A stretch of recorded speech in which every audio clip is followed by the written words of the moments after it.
अच्छा भाई, आज क्या हमारा टॉपिक है? Conditional statements. क्या पढ़ेंगे आज हम? कंडीशनल स्टेटमेंट, या जिन्हें हम decision making statement of the program भी कहते हैं। कि एक प्रोग्राम जो है, आप उसको इस तरह से डिजाइन करते हो कि वो रन टाइम पर वैल्यूज के हिसाब से क्या ले सके, डिसीजन ले सके।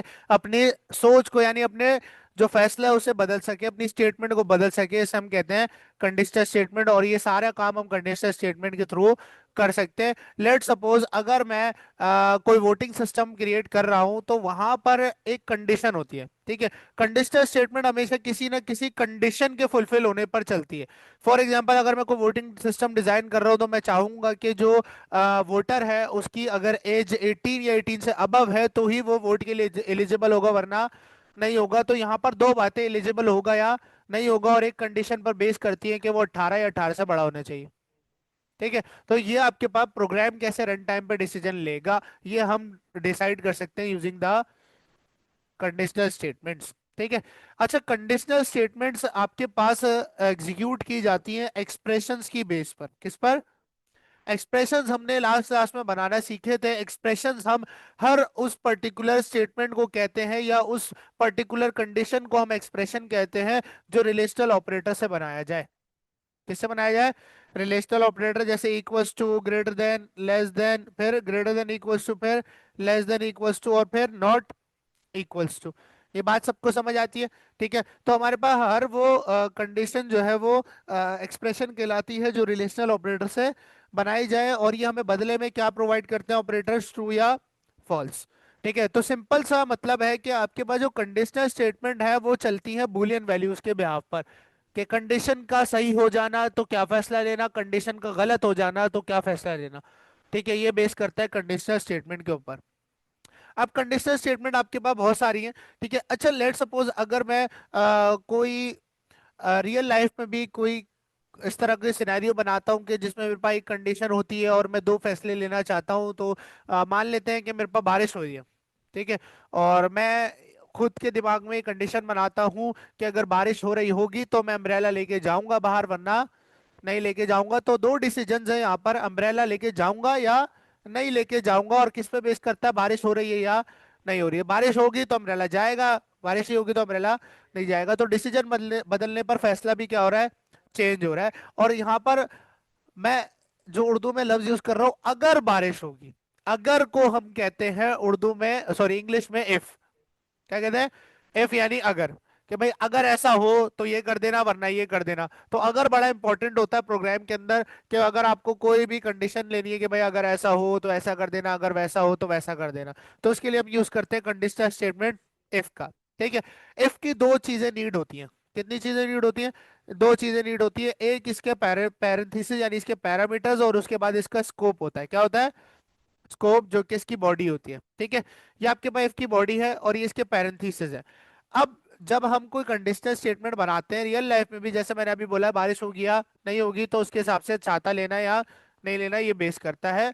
तो जो कंडीशन है वो क्या है? बारिश है। कंडीशन क्या है? बारिश है। तो हम हमेशा जो कंडीशन या एक्सप्रेशन होता है वो हमारे पास लिखा जाता है इफ के अंदर। किस में लिखा जाता है? इफ के अंदर। या सिंपल फॉर्म में यहाँ पर वो चीज आएगी जो ट्रू या फॉल्स देती हो।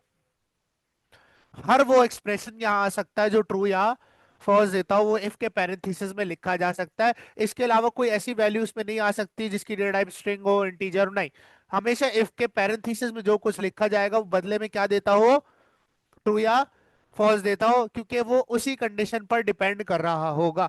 ठीक है। और इस एक्सप्रेशन की बेस पर आप जो फैसला लेना चाहते हो वो फैसला आप यहाँ लिखते हो।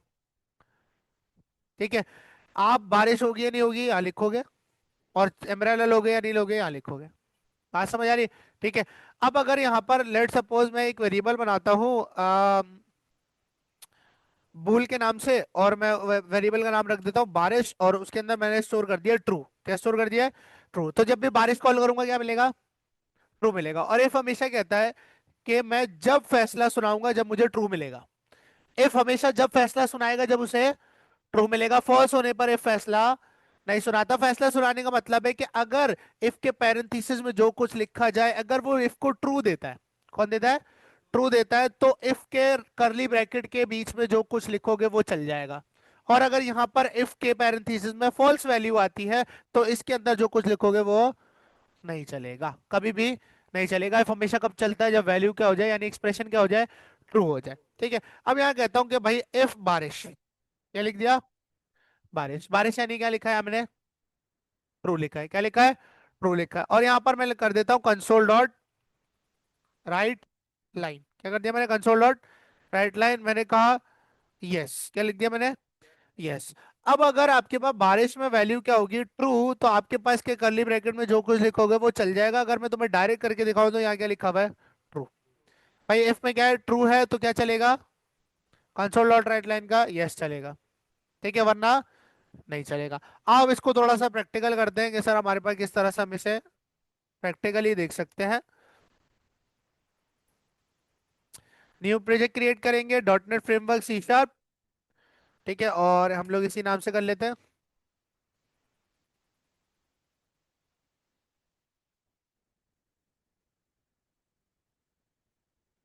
आपके सामने ऐप बन के आ चुका है। ठीक है, अब यहाँ पर हम लोग अपना कोड लिखेंगे। मैं यहाँ लिखता हूँ इफ। इफ का सिंटेक्स होता है, इफ लिखते हैं राउंड ब्रैकेट और कर्ली ब्रैकेट, जो हम शुरू से पढ़ते हुए आ रहे हैं। ठीक है, ये क्या है, कंडीशनल स्टेटमेंट है कि किसी एक्सप्रेशन के ट्रू या फॉल्स होने पर फैसला बदल लेती है, ये ऐसी स्टेटमेंट है। ठीक है, वरना इसके अलावा हम ये काम नहीं कर सकते। अब इसमें आएगा एक्सप्रेशन। एक्सप्रेशन हम लोग किससे बनाते हैं, रिलेशनल ऑपरेटर से बनाते हैं। किससे बनाते हैं, रिलेशनल ऑपरेटर से। लेकिन यहाँ पर मैं डायरेक्ट अभी फिलहाल के लिए ट्रू वैल्यू लिख रहा हूँ। क्या लिख रहा हूँ, मैंने कहा इसमें क्या मौजूद है, ट्रू। भाई इफ को मैंने दे रखा है ट्रू, तो यहाँ पर लिखता हूँ मैं कंसोल डॉट राइट लाइन में यस। क्या लिख दिया मैंने, यस। ठीक है। अब इफ में क्योंकि क्या मौजूद है, ट्रू, तो इफ के कर्ली ब्रैकेट में जो कुछ लिखा जाएगा इसकी बॉडी में वो एग्जीक्यूट हो जाएगा, और यहाँ फॉल्स मौजूद होगा तो ये एग्जीक्यूट नहीं होगा। अगर मैं इसे रन करूं तो आपके पास देखो यस एग्जीक्यूट हो चुका है। क्यों, क्योंकि इफ के पैरेंथेसिस में क्या था, ट्रू था। अगर यहां पर मैं कर दूं फॉल्स, क्या कर दूं, फॉल्स, तो आपके पास देखो क्या प्रिंट होगा, आपके पास कुछ भी प्रिंट नहीं होगा, क्योंकि इफ फॉल्स होने पर अपने बॉडी को एग्जीक्यूट नहीं करता। इफ फॉल्स होने पर अपनी बॉडी को एग्जीक्यूट नहीं करता। अच्छा, अब अगर मैं फॉर एग्जांपल कोई एक्सप्रेशन बना दूं, ठीक है, लेट सपोज मेरे पास 2 = 2। अब ये क्या है, रिलेशनल ऑपरेटर है, और रिलेशनल ऑपरेटर बदले में क्या देता है, ट्रू या फॉल्स देता है। अब यहाँ पर एक्सप्रेशन पढ़ो, दो दो के बराबर है, सही है गलत है, सही है, यानी कि यहाँ पर क्या हो रहा है, ट्रू हो रहा है। एक्सप्रेशन क्या हो रहा है, ट्रू हो रहा है। और इफ बोल रहा है अगर ये एक्सप्रेशन ट्रू होगा तो मेरी बॉडी में जो कुछ लिखोगा वो मैं एग्जीक्यूट कर दूंगा। अब यहाँ पर मैंने इसको चलाया तो आपके पास यस प्रिंट हो गया। और अगर मैं यहाँ लिखता 2 = 3, तो अब आपके पास ये एग्जीक्यूट नहीं होगा, यस प्रिंट नहीं होगा। अच्छा, अगर sir for example yes print नहीं भी होता तो यूजर को हमेशा खाली तो नहीं लौटाना ना, उसे बदले में कुछ ना कुछ दिखाना है। यस नहीं तो नो तो दिखाना है ना, हमेशा यस या नो तो दिखाना है। ठीक है, तो यहां पर आपके पास इफ के साथ पेयर में, इफ के साथ पेयर में आपके पास एक कंडीशनल स्टेटमेंट यूज होती है जिसका नाम है एल्स। ठीक है, इफ यानी अगर, एल्स यानी वरना।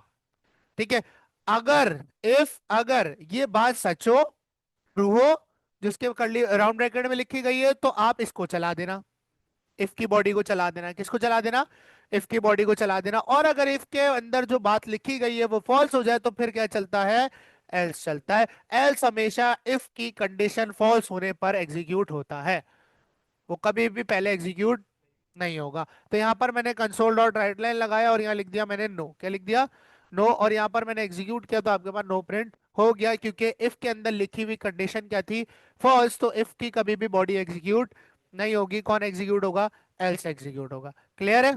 ठीक है। अच्छा, ये तो हो गया एक एक्सप्रेशन, दो डिसीजंस। 2 = 3, एक एक्सप्रेशन यानी कंडीशन है, और उसकी बेस पर दो डिसीजन है, यस और नो। ठीक है।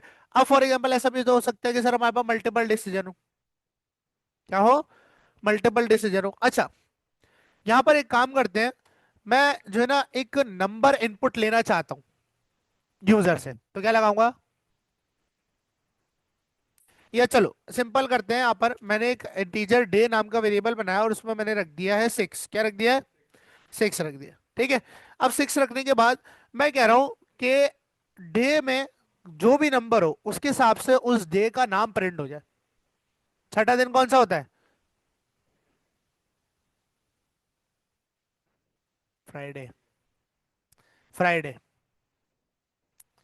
आपको ये पता नहीं है, वीक का पहला डे संडे होता है। अक्सर लोगों को लगता है वीक का पहला डे जो है ना मंडे होता है। हाँ, वो हमारे शेड्यूल ऐसे बने हुए इसलिए हमें ऐसा लगता है। वीक का पहला डे संडे होता है, आखिरी डे सैटरडे होता है। हम जब बोलते हैं उर्दू के अंदर हफ्ता, हमें सैटरडे को क्या कहते हैं? हफ्ता यानी वीक। पूरा वीक 7 दिन को क्या बोलते हैं? हफ्ता। तो इतवार बोलना चाहिए ना फिर तो, अगर आखिरी डे इतवार होता तो। बात समझ आ रही है? ठीक है, तो इसलिए आपके पास पहला डे कौन सा होता है? संडे होता है, ठीक है। तो आपके पास छठा डे कौन सा है? फ्राइडे। छठा डे कौन सा है? सातवां? सैटरडे, ठीक है। तो मैं चाह रहा हूँ कि भाई डे में जो है ना, प्रोग्राम डिसीजन लेके डे के अंदर जो भी वैल्यू आ रही है उसके हिसाब से वो फैसला सुनाए।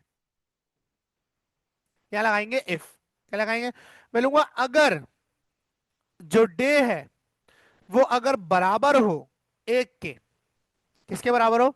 यानी डे में जो रखी वैल्यू अगर वो 1 के बराबर हो। किसके बराबर हो? ले क्या है? क्या है? डे के अंदर वैल्यू क्या रखी है? 6 रखी है, और मैं किससे मैच करा रहा हूं? तो ये एक्सप्रेशन मैच नहीं करेगा, क्योंकि डे के अंदर वैल्यू रखी है 6, और 6 को किससे इक्वल कर रहा हूं मैं?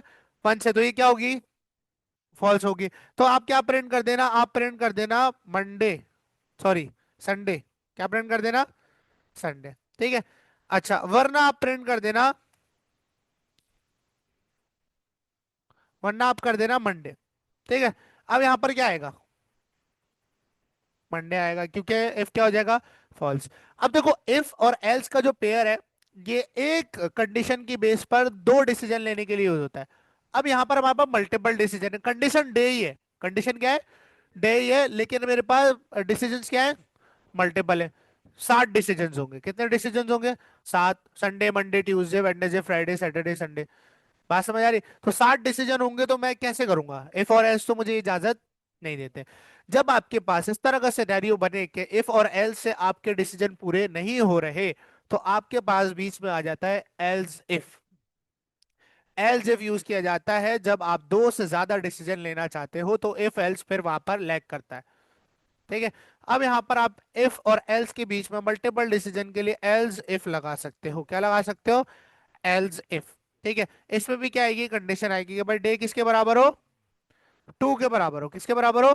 2 के बराबर। तो आप जो है ना प्रिंट कर देना क्या? मंडे। क्या प्रिंट कर देना? मंडे। और हमेशा याद रखो, एक सीक्वेंशियल इफ, एल्स इफ और एल्स में इफ हमेशा एक ही होगा। इफ कितने होंगे? एल्स भी कितने होंगे? एक ही होगा, लेकिन एल्स इफ मल्टीपल हो सकते हैं depending on the decisions. If के अंदर इफ बन सकता है, नेस्टेड इफ पे भी आएंगे, ठीक है। तो आपके पास यहाँ पर एल्स इफ आपके पास मल्टीपल हो सकते हैं, तो इसी को मैं डुप्लीकेट करूंगा। डे क्या हो? 3 हो। तो क्या प्रिंट कर देना? ट्यूसडे। क्या प्रिंट कर देना? ट्यूसडे। फिर क्या हो?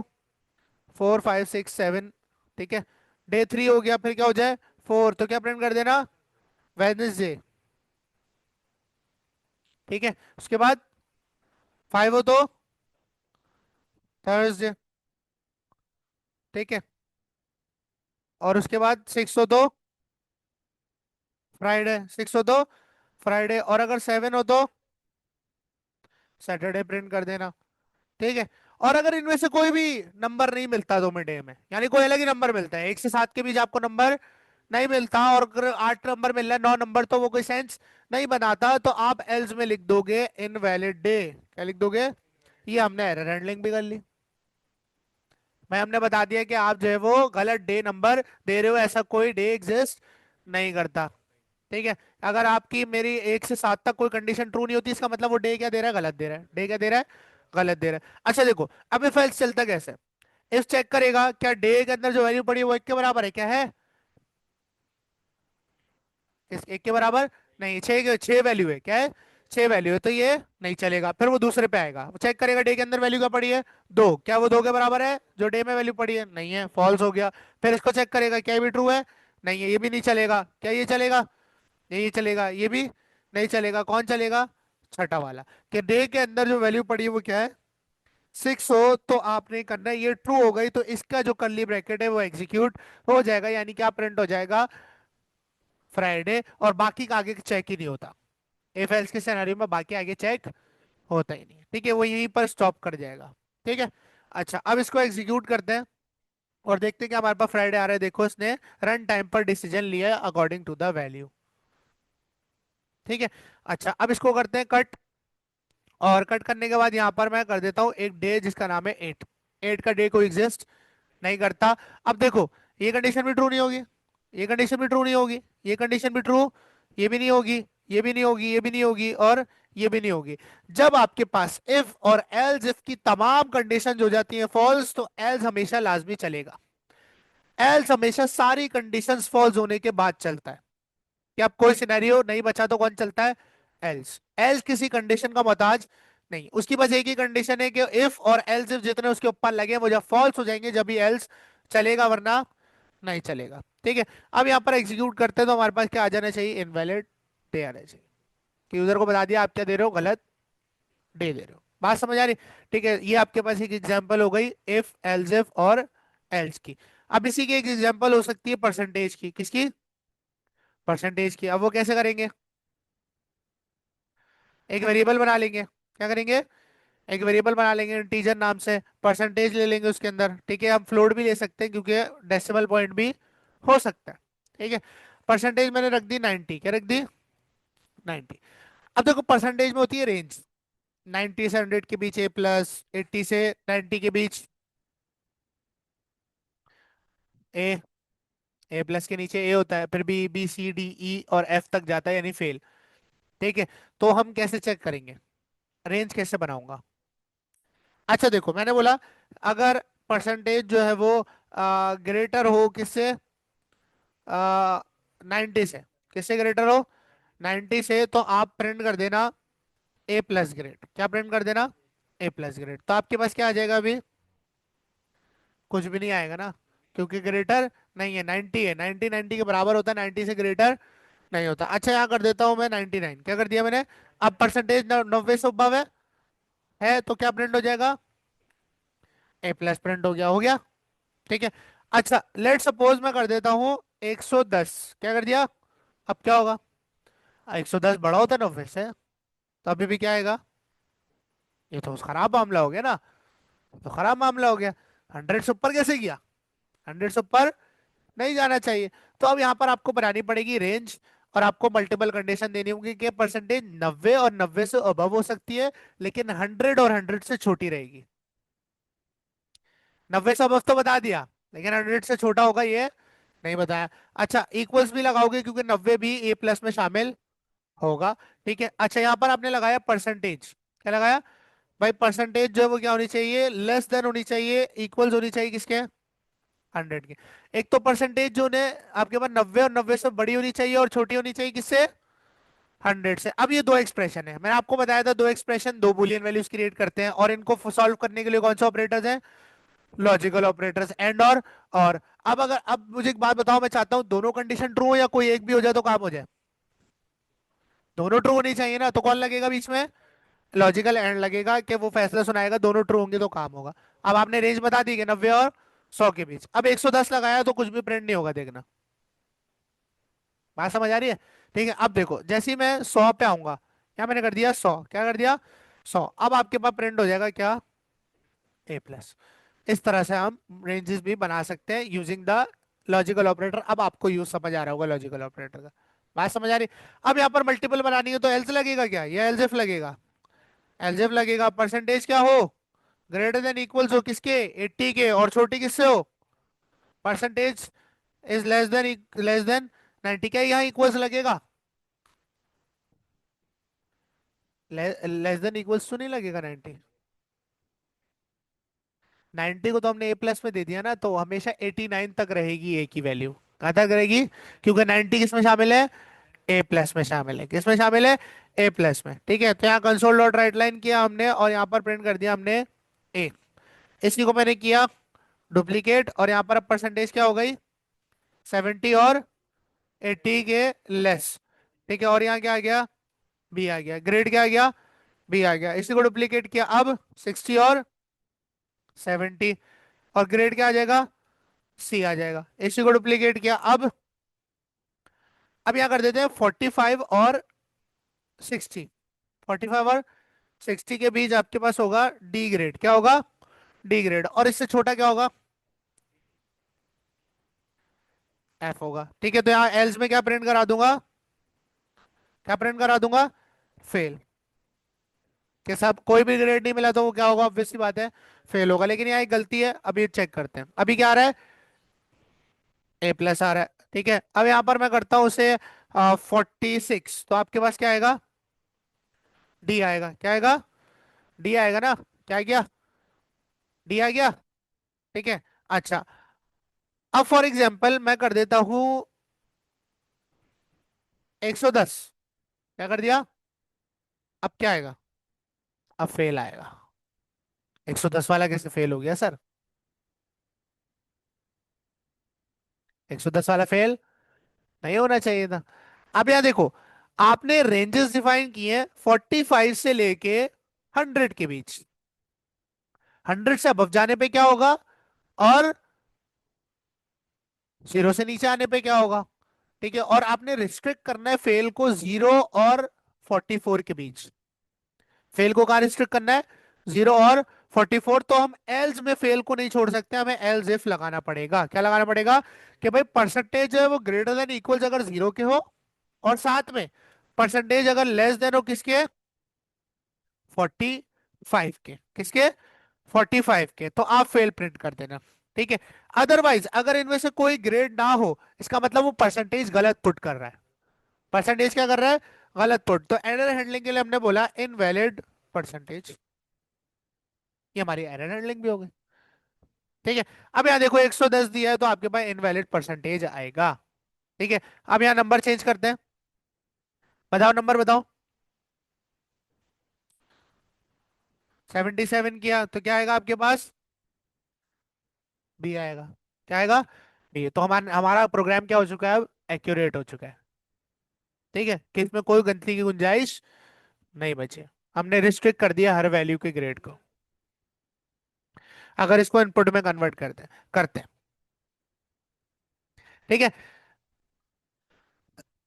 ये बात सबको समझ आ गई? ठीक है। ये हो गई इफ एल्स इफ और एल्स की कहानी।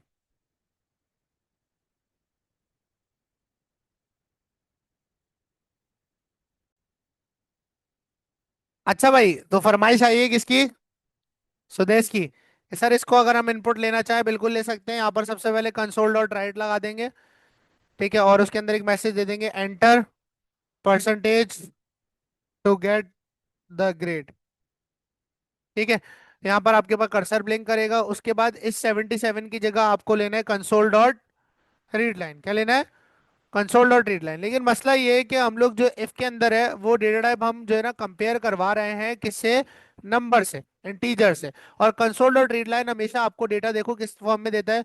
स्ट्रिंग की फॉर्म में देता है। इसकी डेटा टाइप क्या है? रिटर्न टाइप क्या है? स्ट्रिंग है। और हम इसको किसमें स्टोर करा रहे हैं? इंटीजर में। तो ये पॉसिबल नहीं है, तो हमें कन्वर्ट करना पड़ेगा इस स्ट्रिंग को किसमें? इंटीजर में। जिसके लिए आपके पास कन्वर्ट की क्लास आती है। क्या आती है? और इसके अंदर एक मेथड होता है, इसका नाम है इंटीजर 32, जो आपको converts the value of the specified object to a 32 bit sign integer. किसी भी डेटा टाइप को आपके पास कन्वर्ट कर देता है किसमें? इंटीजर में कन्वर्ट कर देता है। तो आपके ऑटोमेटिकली जो रीड लाइन में लिखोगे वो स्ट्रिंग से किसमें कन्वर्ट हो जाएगा? इंटीजर में। और वो पॉसिबल है कि आप स्टोर कर सकते हो। यहाँ पर मैंने इंटीजर 32 का मेथड लिया और कंसोल डॉट रीड लाइन को हम उसमें रख देंगे, कि जो भी इसमें से वैल्यू है वो कन्वर्ट होगी इंटीजर में। और कहाँ जाएगी? परसेंटेज में। ठीक है, अब चेक करते हैं। रन करते हैं, और रन करने के बाद यहाँ पर मैंने लिखा 90, तो आपके पास ए प्लस ग्रेड आ गया है। और अगर मैं फिर से चलाऊं, ठीक है, यहाँ पर मैं 45 कर दूं तो आपके पास डी ग्रेड आ गया। ठीक है। तो इस तरह से आपने अगर डेटा टाइप चेंज करनी हो तो आप कर सकते हो। इसके अंदर ऑलमोस्ट सारे मेथड्स हैं डेटा टाइप चेंज करने के, बूल वगैरह सारे कन्वर्ट क्लास के अंदर। ठीक है, क्लियर है ये चीज? ठीक है। अच्छा, अब पढ़ते हैं हम लोग टर्नरी ऑपरेटर। क्या पढ़ते हैं? किस किस को टर्नरी ऑपरेटर याद है? बादल, टर्नरी ऑपरेटर क्या होता है?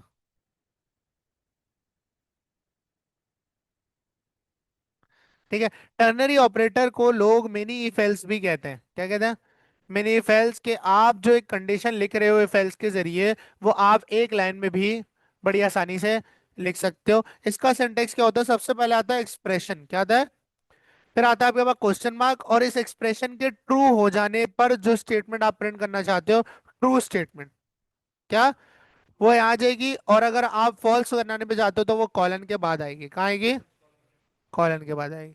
ठीक है, ये इसका सिंटेक्स है। जो टर्नरी ऑपरेटर है उसका सिंबल है क्वेश्चन मार्क और कॉलन। क्वेश्चन मार्क ट्रू को रिप्रेजेंट करता है और कॉलन फॉल्स को रिप्रेजेंट करता है। ठीक है, अब यहाँ पर एक एक्सप्रेशन बनाता हूँ। लेट सपो मैंने एक्सप्रेशन बनाया 3 बड़ा 2 से। ये एक्सप्रेशन हो गया। ये ट्रू या फॉल्स देगा मुझे। मैंने कहा अगर ये ट्रू हो जाए, क्या हो जाए? ट्रू हो जाए, तो आप कंसोल डॉट राइट कर देना। कंसोल डॉट राइट लाइन कर देना। क्या कर देना? गुड। ठीक है, अदरवाइज क्या कंसोल डॉट राइट लाइन कर देना? बैड।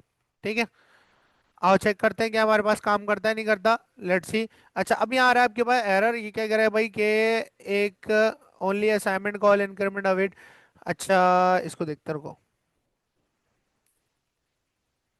इसको ब्रैकेट में? नहीं नहीं, इससे थोड़ी मसला होता है। मैं बताता हूँ क्या है। ये पीएचपी में भी एरर आता है, ये वही वाला एरर होगा। ये फिर मुझे कंसोल डॉट राइट लाइन में डायरेक्ट करना पड़ेगा।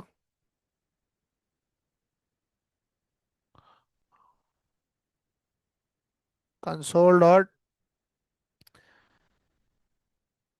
3 is greater than 2, तो क्या आ जाएगा यहाँ पर? गुड आ जाएगा। गुड, अदरवाइज क्या आ जाएगा? बैड। ठीक है, आप चेक करते हैं। ठीक है, तो आपके पास क्या आ चुका है? गुड, क्योंकि 3 2 से बड़ा होता है। असल में मसला क्या होता है, ये पीएचपी में भी एरर आता है कि आप एक स्टेटमेंट के अंदर रहते हुए एक लाइन में मल्टीपल प्रिंट स्टेटमेंट नहीं लगा सकते। ठीक है, मैं 2 प्रिंट स्टेटमेंट लगा रहा था एक ही लाइन में, एक गुड के लिए और एक बैड के लिए। आप एट ए टाइम एक लगा सकते हो। ये पीएचपी में भी और जावास्क्रिप्ट में भी एरर आता है। ठीक है, तो इस चीज का हल ये है कि आप जो है ना प्रिंट स्टेटमेंट के अंदर ही टर्नरी लगा लो। बात समझ आ रही? ठीक है, वरना इसको एक वेरिएबल में रख के फिर इसके अंदर रख लो, प्रिंट कर लो। बात समझ आ रही?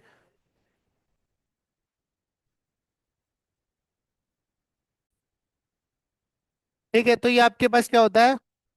टर्नरी ऑपरेटर कहलाता है। अब टर्नरी ऑपरेटर में यहाँ पर एक कंडीशन है, 2 डिसीजन, वही फेस वाली कहानी है। लेकिन अगर मैं मल्टीपल डिसीजन बनाना चाहूँ तो क्या बना सकता हूँ? नहीं?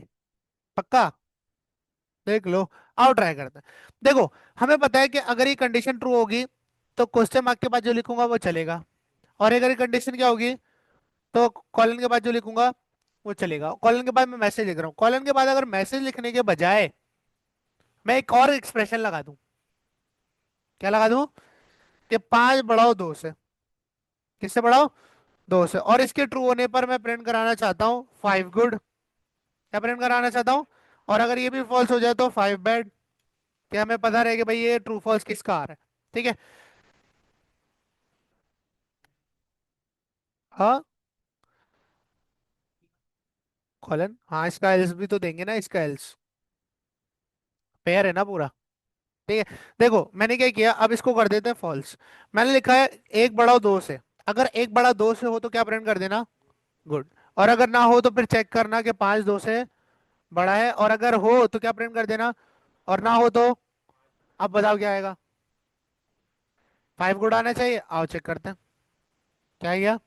5 गुड आ जाए। बात समझ आ रही है? ठीक है, तो हम मल्टीपल जो है ना कंडीशंस भी इसके अंदर दे सकते हैं। बस एल्स की जगह एक कंडीशन और चेक करा लो। एल्स की जगह कोई मैसेज रखने के बजाय क्या कर सकते हो? एक कंडीशन और चेक कर सकते हो कॉलन के बाद, जैसे कि हमने यहाँ पर किया। ठीक है, ये बात समझ आ गई? ठीक है, पीएचपी में इसमें मसला आता है, उसमें फिर ब्रैकेट्स लगाने होते हैं, लेकिन इसमें इशू ब्रैकेट्स का नहीं है। ठीक है, ये चीज क्लियर हो गई है। इसके बाद एक और आपके पास कंडीशनल स्टेटमेंट है जिसका नाम है स्विच केस। क्या नाम है? Switch case. Switch case as a alternate आप समझ सकते हो, इफ एल्स इफ और एल्स का है। जो काम हम उससे कर सकते हैं वही काम इससे भी कर सकते हैं, लेकिन कुछ चीजों में ये कॉम्प्लेक्सिटी पैदा करता है। क्यों? क्योंकि इसके अंदर आप जो है ना रिलेशनल और लॉजिकल ऑपरेटर्स का वास्ट यूज नहीं कर सकते। लॉजिकल तो बिल्कुल ही यूज नहीं कर सकते आप इसके अंदर। केस लॉजिकल से आप बना ही नहीं सकते। इसमें एक्सप्रेशन वाला कोई सीन नहीं होता कि हम एक्सप्रेशन बनाते 3 बढ़ाए 2 से, 3 बराबर है 2 के, इसमें वो सीन नहीं है। ठीक है, स्विच, एक फॉर एग्जांपल एक एक्सप्रेशन, तुम डे वाली मिसाल ले लो। ठीक है, डे अगर एक के बराबर है तो ये प्रिंट करना है, डे दो के बराबर है तो ये प्रिंट करना है, ये इसमें हम कर रहे थे। अब जो कंडीशन थी वो क्या थी कि डे बराबर है किसके, एक के, किसके बराबर है, एक के, तो तुम कुछ प्रिंट कराना चाहते थे। अब स्विच जो है ना वो इस वेरिएबल को कहता है एक्सप्रेशन वेरिएबल। ठीक है, कि जिस पर्टिकुलर वेरिएबल पर वो कंडीशंस बन रही हैं उस वेरिएबल को एक्सप्रेशन वेरिएबल कहता है स्विच। ठीक है, और उसकी वैल्यूज को स्विच केसेस कहता है। देखो वेरिएबल हमेशा सेम रहेगा, डे बराबर है दो के, डे बराबर है तीन के, लेकिन क्या बदल रहा है, 1 2 3 4 5। तो ये केसेस हो गए। डिफरेंट केस होने पर क्या डिसीजन लेना चाहते हो स्विच ये बताता है आपको। ठीक है, स्विच का सिंटेक्स क्या होता है, स्विच का सिंटेक्स होता है, आप लगाते हो बिल्कुल इफ की तरह, स्विच राउंड ब्रैकेट और कर्ली ब्रैकेट। इसका आर्ग्यूमेंट है आपके पास एक्सप्रेशन वेरिएबल, इसमें पूरा एक्सप्रेशन नहीं दे सकते, लाइक इस तरह से कि डे इक्वल है वन के, ऐसा कुछ भी नहीं है। ठीक है, इसमें बस वेरिएबल का नाम आता है, क्या आता है, जिसके ऊपर वो वैल्यूज आप चलाओगे। ठीक है, अब यहाँ पर मैंने एक वेरिएबल बनाया डे नाम से और उसके अंदर वैल्यू वैल्यू रख दी वन, क्या रख दी, वन। ठीक है, मैंने बोला मुझे स्विच चलाना है डे के ऊपर, किस पे चलाना है, डे के ऊपर। ठीक है, अब मैं इसके अंदर इसके कर्ली ब्रैकेट में डे के अंदर क्या क्या वैल्यूज आ सकती हैं वो क्या कहलाएंगे, केसेस, क्या कहलाएंगे, केसेस। तो डिफरेंट केस पर क्या डिसीजन लेना है कि भाई केस वन हो तो क्या लेना है, केस टू हो तो आपको मंडे प्रिंट करना है, केस थ्री हो तो क्या प्रिंट करना है, ट्यूसडे, केस फोर हो तो, हाँ समझ आ रही है। ठीक है, तो इस तरह से आपके पास चल रहा होगा। अब केस बनाने के लिए हम लिखते हैं केस और उसके बाद आती है केस की वैल्यू। ठीक है, अब वो स्ट्रिंग में भी हो सकती है, बूलियन में भी हो सकती है और नंबर में भी हो सकती है। मेरे केस की वैल्यू क्या है, पहले वन है, क्या है, वन है। ये मत समझना कि पहला केस स्विच का है, ये वन वैल्यू है डे की बता रहा हूं, कि अगर डे में ऐसी कोई वैल्यू पाई जाए तो आपने क्या करना है, फिर आप लगाते हो कॉलन और नीचे आ जाए तो इसका कोई भी कर्ली ब्रैकेट नहीं होता। ठीक है, केस वन होने पर आप कंसोल डॉट राइट लाइन कर देते हो यहाँ पर क्या, संडे, क्या प्रिंट कर दिया आपने, संडे। अब क्या करेंगे सर, अब यहाँ लगाएंगे ब्रेक, क्या लगाएंगे, ब्रेक। ठीक है, अच्छा ब्रेक क्यों जरूरी है, क्योंकि जो इफ एल्स होता है वो क्या करता है, अगर इफ एल्स इफ में से कोई भी एक कंडीशन भी ट्रू हो जाती है तो इफ एल्स बाकी के रीड नहीं होते।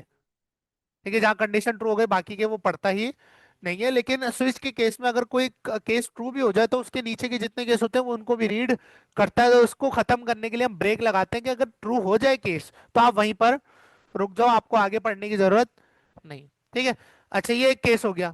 अब यहाँ पर आपके पास आएगा केस टू, क्या आएगा, केस टू।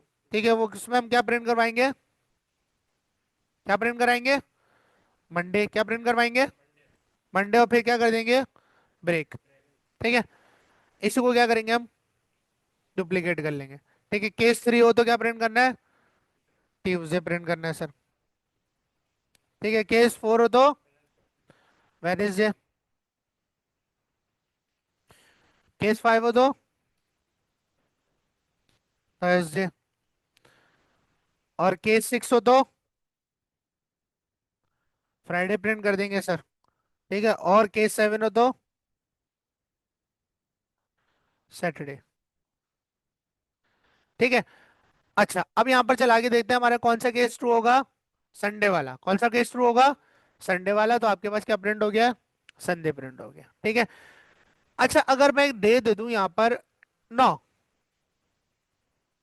अब क्या आएगा, अब कुछ भी नहीं आएगा। अब एरर दिखाना है, क्या करेंगे, उसमें तो एल्स था, तो इसमें क्या होगा, नहीं। स्विच का जो एल्स होता है उसे कहते हैं हम डिफॉल्ट, क्या कहते हैं, डिफॉल्ट कहते हैं। और डिफॉल्ट हमेशा केसेस के आखिर में लगता है, कहाँ लगता है, आखिर में। और इसका कोई केस नहीं होता क्योंकि इसने कब चलना है, जब सारे जो केसेस हैं वो क्या हो जाएंगे, फॉल्स हो जाएंगे। कंसोल डॉट राइट लाइन में मैंने एरर शो करवा दिया, इनवैलिड डे। ठीक है, डिफॉल्ट में क्या शो करवा दिया, इनवैलिड डे। ठीक है, और यहाँ पर भी ब्रेक लगाना लाजमी है। ठीक है, ब्रेक लगा देंगे तो हमारा एरर रिजॉल्व हो जाएगा।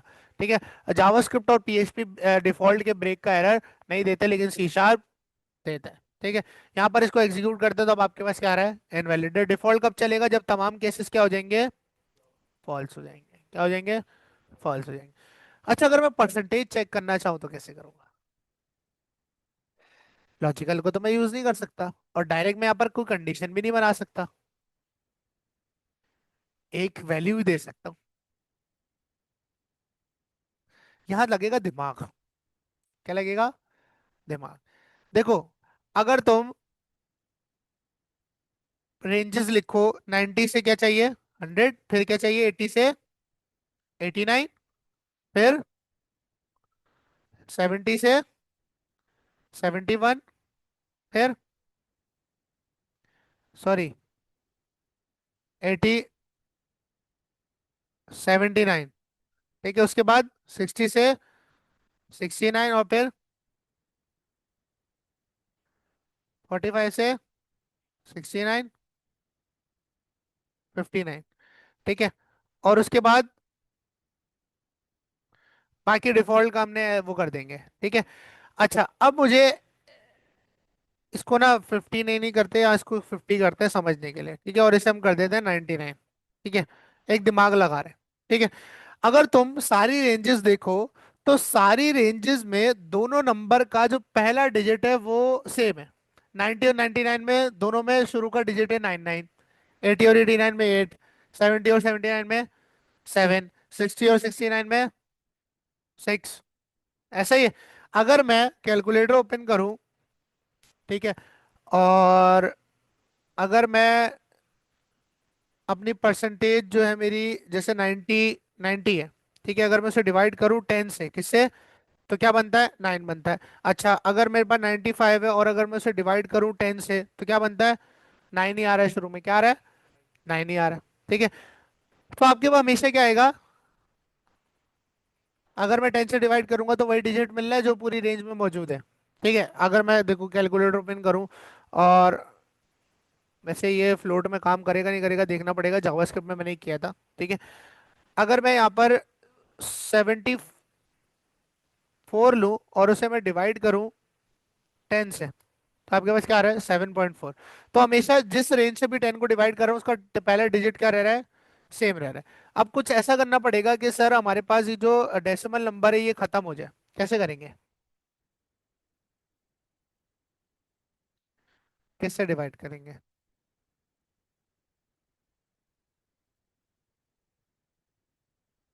आओ इस पे ट्राई करके देखते हैं। यहाँ पर मैंने लिखा, इसको कर दिया हमने कमेंट। क्या कर दिया? कमेंट। आओ स्विच से ग्रेड निकालने की कोशिश करते हैं, ठीक है। यहाँ पर लिखता हूँ मैं इंटीजर परसेंटेज, आपके पास है लेट सपोज 90। क्या परसेंटेज है? 90 है, ठीक है। अब यहाँ पर आपने लगाया स्विच। क्या लगाया? स्विच, ठीक है। आपने बोला जो परसेंटेज है उसे डिवाइड कर लेना किससे? 10 से, फिर स्विच को चलाना। फिर क्या करना? स्विच को चलाना, जिससे आपके पास एक सिंगल डिजिट बचेगा, क्योंकि फ्लोट से पहले भी कितना डिजिट बचते रहे? सिंगल डिजिट बच रहा है, ठीक है। ये करने के बाद आपने क्या करना है सर? अच्छा देखो, मैंने परसेंटेज का वो क्या रखा है?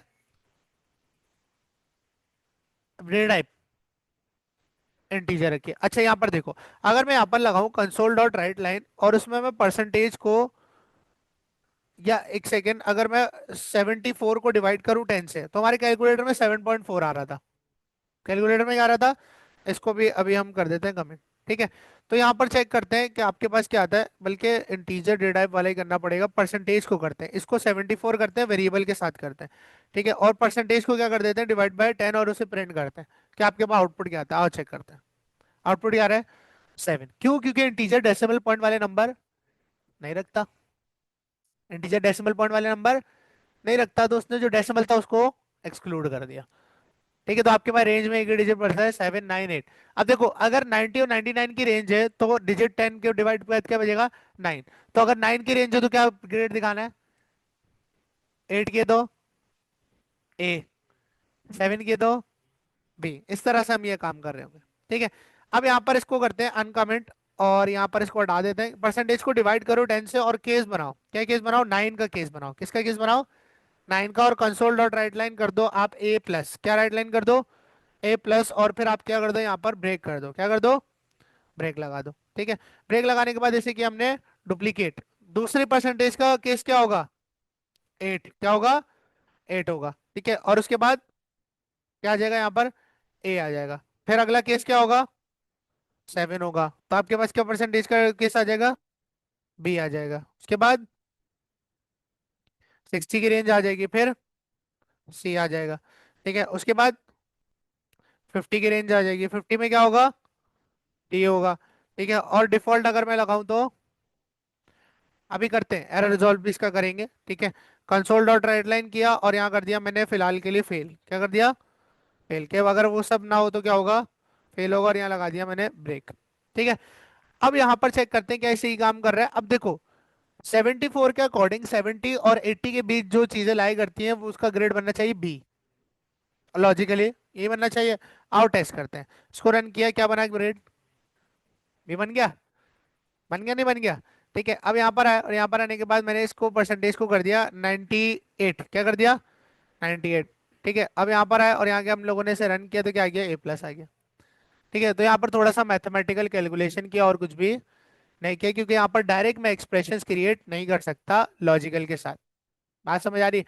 ठीक है, अच्छा अब ये सोचना है कि सर अगर मुझे फेल की रेंज डिफाइन करनी है, अगर मैं 110 करूंगा तब भी क्या होगा, फेल होगा, क्योंकि डिफॉल्ट चल रहा होगा। अब फेल की रेंज डिफाइन करनी है, कैसे करेंगे। अब यहाँ पे फेल के लिए मल्टीपल बनाना पड़ेगा, कि जो 4 की रेंज है, 3, 2 और 1 की रेंज है, उसे क्या करना है हमने, फेल करना है, वरना अदरवाइज इनवैलिड दिखाना है। ठीक है, बाकी जो रेंजेस बची हैं, लेट सपोज यहाँ करता हूँ मैं, अगर 40 की रेंज हो तो आपने क्या कर देना है, एफ।